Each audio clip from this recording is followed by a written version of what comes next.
এই বস্তাটো খোলা 10 টকা এই বস্তাটো খোলা এসে বগৈ ন মই এই নাম কথা আছে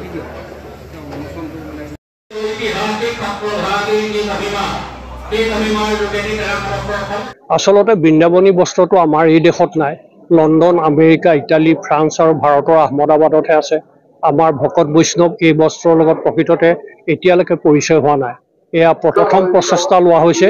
গতিকে যাতে ভকত বৈষ্ণৱে এই বৃন্দাবনী বস্ত্ৰৰ প্ৰকৃততেনো কি ইয়াত কি আছে ইয়াৰ দৰ্শন কি বয়নশৈলী কি এই সকলোবোৰ কথা যাতে বুজি পায় সেই উদ্দেশ্যে এই বস্ত্ৰভাগ তৈয়াৰ কৰা হৈছে গতিকে আজিৰে পৰাই আমাৰ বিশ্বাস ভকত বৈষ্ণৱে এটা শুদ্ধ বাতাবৰণ এই বস্ত্ৰৰ দ্বাৰা লাভ কৰিব পাৰিব এই বস্ত্ৰভাগ আমি 5 বছৰ অধ্যয়ন কৰিছিলোঁ তাৰ পিছত বিভিন্ন পৰীক্ষা নিৰীক্ষা কৰি পাশ্চাত্যৰ বস্ত্ৰবিলাকৰ 20 খণ্ড বস্ত্ৰ সংৰক্ষিত হৈ আছে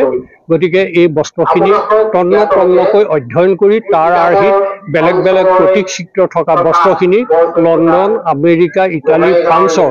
10 খণ্ড বস্ত্ৰ একেলগে সন্নিৱিষ্ট কৰি আমাৰ ভকত বৈষ্ণৱে ইয়াতে দেখাৰ সুবিধা কৰি দিয়া হৈছে আসলতে এই বস্ত্ৰ 3 এপ্ৰিল গুৱাহাটী ৰূপনগৰত থকা